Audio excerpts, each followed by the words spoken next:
Could the Tesla Model 3's reign as our favourite executive car be coming to an end because the EV that I'm driving today has a longer range, faster charging, more power, and is cheaper to buy?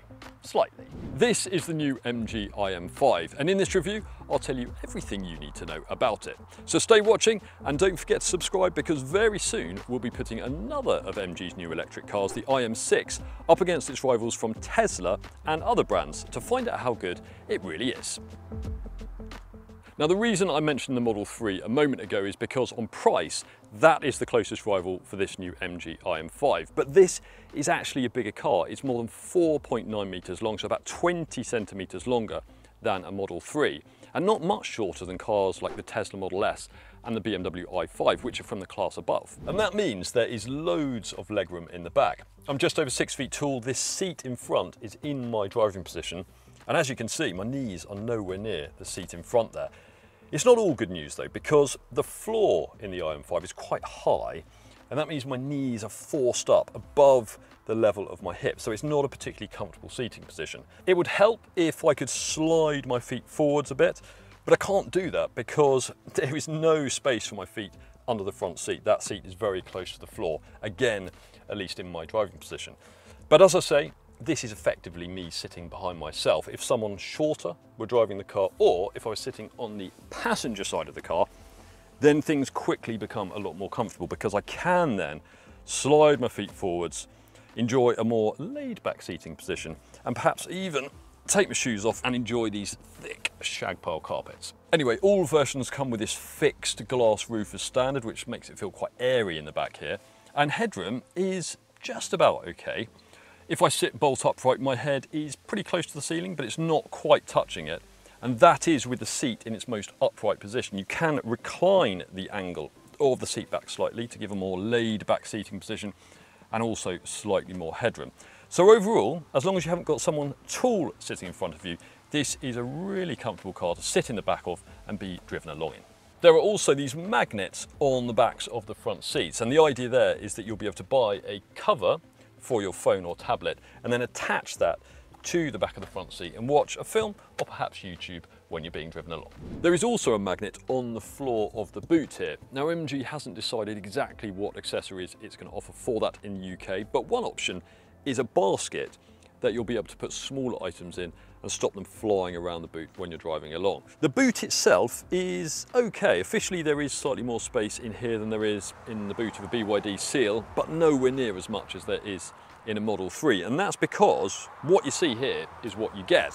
Whereas in the Tesla, you can lift up the boot floor and find a huge well underneath that. There is enough underbonnet storage for the charging cable, but again, the front boot, or frunk if you prefer, is nowhere near as big as the Teslas. There are some positives though. So this is a hatchback, which means it has a bigger opening than a Seal or a Model 3.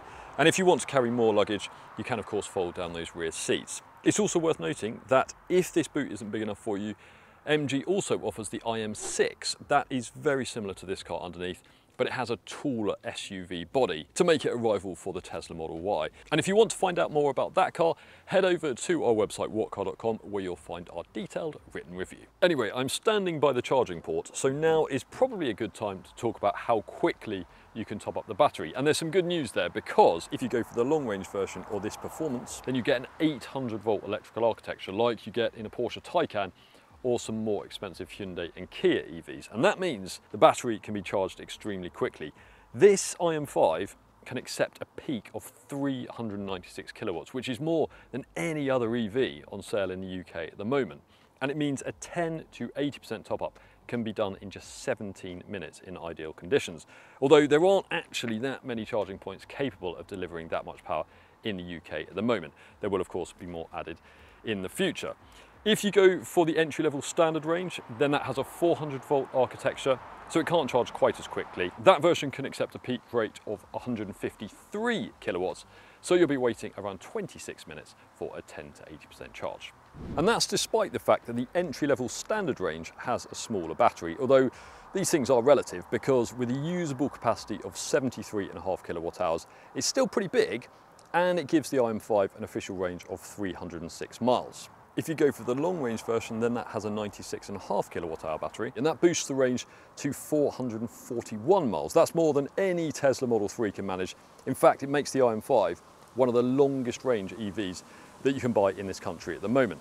The performance version has the same 96.5 kilowatt hour battery, but for reasons that I'll explain later on, it has a slightly worse range of 357 miles. It's also worth pointing out that if you go for the bigger battery, then the chemistry is NMC, whereas the entry-level car has an LFP battery, and in theory, that is more environmentally friendly, and it should also have a longer lifespan.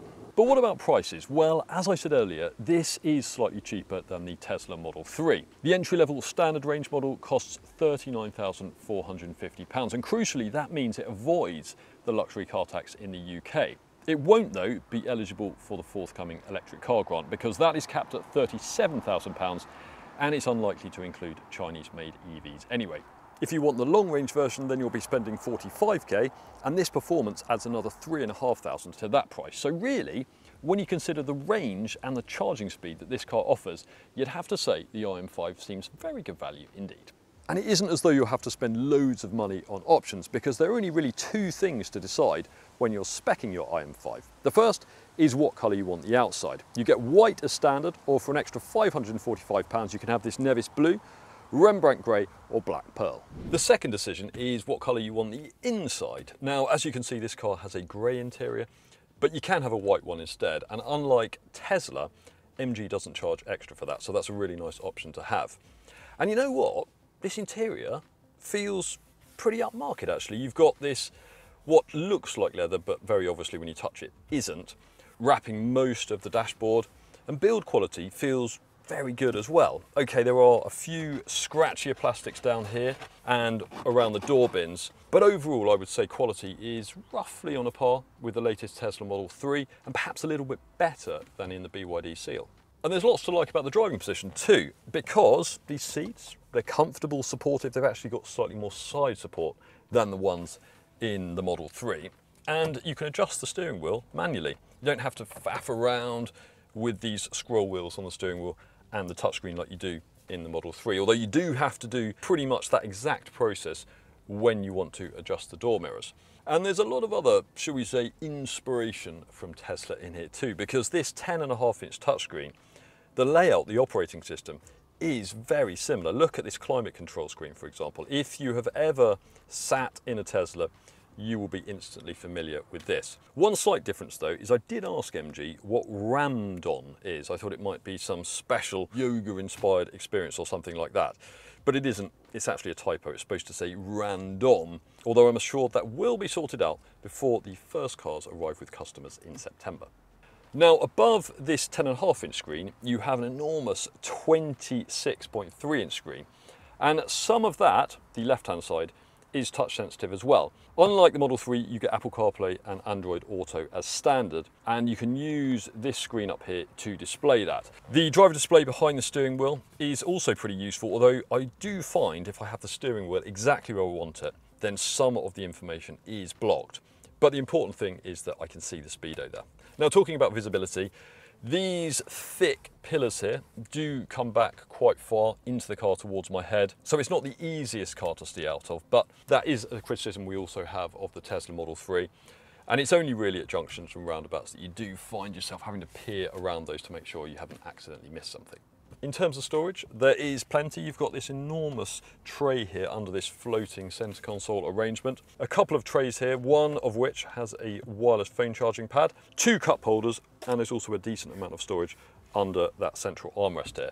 The only slight complaint is that these door bins are on the small side. They're not only narrow, but they're also quite shallow. So even putting in a small bottle of water like this is a bit of a challenge. And while I'm down here, I should also point out that there are no handles to pull to open these doors. You just push a button there and then the door automatically opens. And if you're wondering why there is no MG badge on the steering wheel, well, it's because IM is actually a separate brand in some other markets, including China. It's owned by the same parent company that owns MG, but it has no presence at all over here, whereas MG has more than 150 dealers. But MG has said, because of where that badge is, directly in front of the airbag, apparently to change that to an MG logo would have involved completely crash testing the car again, which would have cost quite a lot of money, so MG hasn't bothered.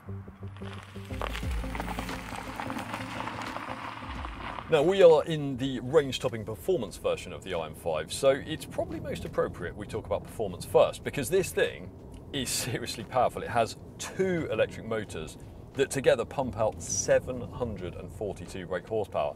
And MG says this can do 0 to 62 in just 3.2 seconds. But can it? Let's find out.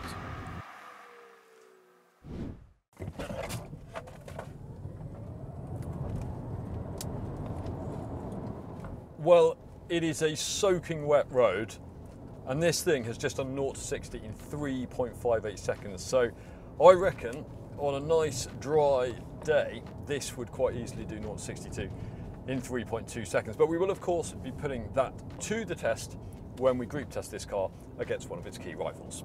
Now, this is the performance version, of course, so it's designed to go really quickly in a straight line, but because of all that power and because of its sticky tyres, it doesn't have quite the range of the long range. But what's it like around the corners? Well, this is not some amazing performance saloon like a BMW M3 or something, but compared to its electric rivals, it's pretty good. Grips well, feels light on its toes, and the steering, it's quick and it's pretty precise. The only slight complaint I would have is that it does feel artificial in the way it wants to return to centre.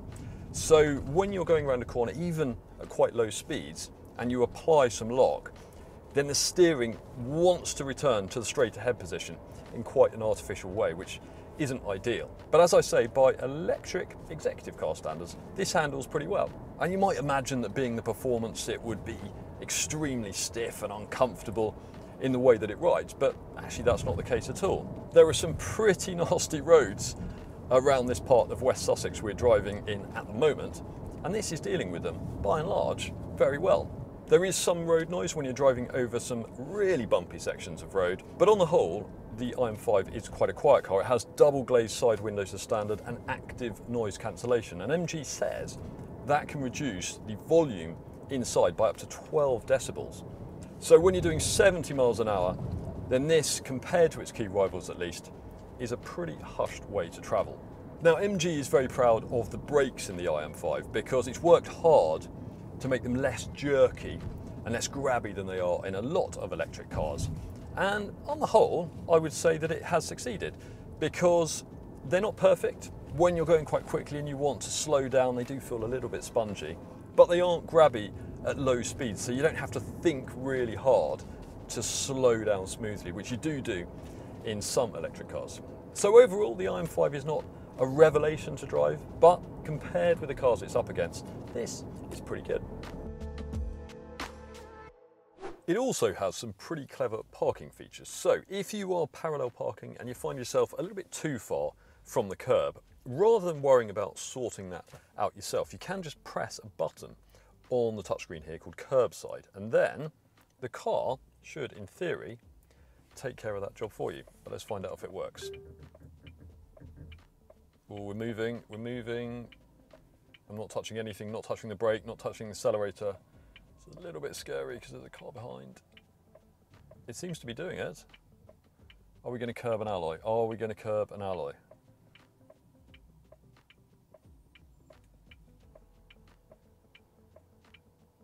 And that's pretty good. We aren't quite at the curb, but we're only about 4 or 5 inches away, I'd say. And yes, it took a bit of time, but if you're a nervous parker, that is a pretty good piece of tech.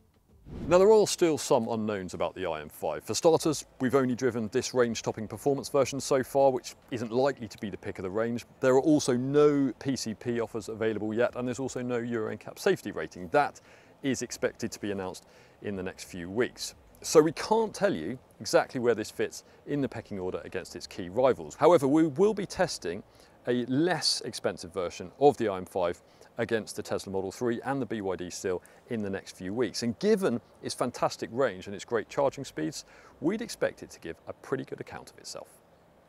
Thanks for watching this review. If you want to watch another one, click up there. And for our full detailed written review of the new MG IM5, click there.